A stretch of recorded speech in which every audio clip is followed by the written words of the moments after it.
ઓમ શ્રી પરમાત્મને નમઃ. શ્રીમદ્ ભગવદ્ ગીતા અથ પંચમોધ્યાય. અત્યાર સુધી આપણે શ્લોક 25 સુધી જોઈ ગયા. 25મા શ્લોકમાં ભગવાને કહ્યું છે કે લોકોની દ્રષ્ટિમાં જ્ઞાન યોગી બીજાઓનું હિત કરતો સર્વભૂત હિતે રતાહા એમ દેખાય છે. વાસ્તવમાં તે બીજા કોઈનું હિત કરતો નથી, બલકે તેના દ્વારા સ્વતઃ એટલે કે આપમેળે સ્વાભાવિક રીતે જ બીજાઓનું હિત થઈ જાય છે. આગલા 24મા અને 25મા શ્લોકમાં ભગવાને સાંખ્ય યોગના સાધકો દ્વારા નિર્વાણ બ્રહ્મને પ્રાપ્ત કરવાની વાત કહી. હવે આગળના શ્લોકમાં એટલે કે આ શ્લોક ક્રમાંક 26માં ભગવાન એ બતાવે છે કે નિર્વાણ બ્રહ્મની પ્રાપ્તિ થતાં એનો કેવો અનુભવ થાય છે. તો ચાલો આપણે શ્લોક ક્રમાંક 26 જોઈ લઈએ સંસ્કૃતમાં અને પછી એનું અનુવાદ ગુજરાતીમાં. કામ ક્રોધ વિયુક્તાનાય યતિનાય ચેતસામ અભિતો બ્રહ્મ નિર્વાણો વર્તતે વિદિતાત્મનામ. શ્રી ભગવાન જે કહે છે તેના સંસ્કૃત શ્લોકના ગુજરાતી આપણે અર્થ જોઈ લઈએ. તો કામ ક્રોધ એટલે કામ ક્રોધથી, વિયુક્તાનામ એટલે સર્વથા રહિત, યત ચેતસામ એટલે જીતેલા મનવાળા, વિદિતાત્મનામ સ્વરૂપનો સાક્ષાત્કાર કરી ચૂકેલા, યતિનામ એટલે સાંખ્ય યોગીઓ માટે, અભિતઃ એટલે ચારે કોર, શરીર હોય ત્યારે કે મૃત્યુ પછી, બ્રહ્મ નિર્વાણમ એટલે નિર્વાણ બ્રહ્મ, વર્તતે એટલે કે પરિપૂર્ણ છે. આ શ્લોકનું ગુજરાતી અનુવાદ શ્રી ભગવાન અર્જુનને કહે છે, જેઓ પોતાને ઓળખે છે, જેમણે કામ ક્રોધ જીત્યા છે, જેમણે મનને વશ કર્યું છે, એવા યતિઓને સર્વત્ર બ્રહ્મ નિર્વાણ જ છે. ભગવાન આ શ્લોકમાં કહી રહ્યા છે કે સિદ્ધ મહાપુરુષમાં કામ ક્રોધ વગેરેની ગંધ પણ રહેતી નથી. સિદ્ધ મહાપુરુષને ઉત્પત્તિ વિનાશ રહિત સત તત્વમાં પોતાની સ્વાભાવિક સ્થિતિનો અનુભવ થઈ જાય છે. આથી જે પણ ઉત્પત્તિ વિનાશશીલ અસત પદાર્થો છે તેમની સાથે તેમનો સંબંધ બિલકુલ રહેતો નથી અને તેના અનુભવમાં પોતાના કહેવાતા શરીર અંતઃકરણ સહિત સકળ સંસારની સાથે પોતાના સંબંધોનો સર્વથા અભાવ થઈ જાય છે. આથી તેમનામાં કામ ક્રોધ વગેરે વિકારો રહેતા નથી.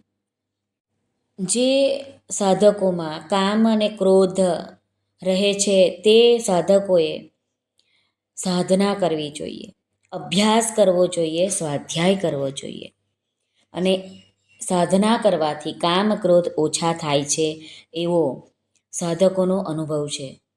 જે વસ્તુ ઓછી થવાવાળી હોય છે તે નાબૂદ થવાવાળી પણ હોય છે. આથી જે સાધના વડે એ કામ અને ક્રોધ ઓછા થાય છે તે જ સાધના વડે તેઓ નાબૂદ પણ કરી શકે છે. આ મારો પણ એવો અનુભવ છે કે ગીતાના અભ્યાસથી, વાંચનથી, ઉચ્ચારણથી મારો કામ અને ક્રોધ બંને ઓછો થઈ ગયો છે અને બધામાં જ આપણે ભગવાનના દર્શન કરીએ એવો થોડોક ભાવ તો અંદર મારા અંતઃકરણમાં આવ્યો જ છે, ચોક્કસ આવ્યો છે. અને આપણું મન બદલાય છે. મન બદલાવાથી જ આપણી દુનિયા આખી બદલાઈ જાય છે. ક્યારેક સાધકને એવું પણ થાય છે કે કામ ક્રોધનો વેગ પહેલાં કરતાં પણ વધારે આવી ગયો. એનું કારણ એ જ છે કે એક કારણ છે કે સાધના કરવાથી ભોગાશક્તિ તો નાબૂદ થઈ ગઈ અને પૂર્ણાવસ્થા પ્રાપ્ત થઈ નહીં. બીજું કારણ એ છે કે અંતઃકરણ શુદ્ધ થવાથી થોડા કામ ક્રોધ પણ સાધકને અધિક પ્રતીત થાય છે. ત્રીજું છે, કોઈ મનની વિરુદ્ધ કાર્ય કરે તો એ સાધકને માઠું લાગે છે, પરંતુ સાધક એની દરકાર કરતો નથી. માઠું લાગવાના ભાવનો અંતરમાં સંગ્રહ થતો રહે છે. પછી અંતમાં નાની નાની વાતમાં પણ જોરથી ક્રોધ આવી જાય છે, કેમ કે અંતરમાં જે સંગ્રહ કર્યો હોય છે તે એકી સાથે બહાર નીકળે છે. એનાથી બીજી વ્યક્તિને પણ આશ્ચર્ય થાય છે કે આટલી નાની વાતમાં પણ એને આટલો બધો ક્રોધ કેવી રીતે આવી ગયો. એટલે આવું બધું સાધકોને થાય છે, અનુભવ પણ થાય છે. ક્યારેક ક્યારેક વૃત્તિઓ બરાબર હોવાથી સાધકને એવું પણ પ્રતીત થાય છે કે મારી પૂર્ણાવસ્થા થઈ ગઈ છે, પરંતુ જ્યાં સુધી પૂર્ણાવસ્થાનો અનુભવ કરવાવાળો છે ત્યાં સુધી વ્યક્તિત્વ હાજર રહેવાથી પૂર્ણાવસ્થા થઈ નથી. યત ચેતસામ એટલે કે જ્યાં સુધી અસતનો સંબંધ રહે છે ત્યાં સુધી મન વશમાં નથી થતું. અસતનો સંબંધ સર્વથા ન રહેવાથી મહાપુરુષોનું કહેવાનારું મન આપમેળે વશમાં રહે છે. અભિતો બ્રહ્મ નિર્વાણમ વર્તતે વિદિતાત્મનામ. પોતાના સ્વરૂપનો વાસ્તવિક બોધ થઈ જવાથી તે મહાપુરુષોને અહીં વિદિતાત્માનમ કહેવામાં આવ્યા છે. અહીં ભગવાનનો ઉદ્દેશ્ય એ જ છે કે મનુષ્ય જન્મ થયો છે અને મનુષ્ય જન્મનો આટલો મહિમા ગાવામાં આવ્યો છે.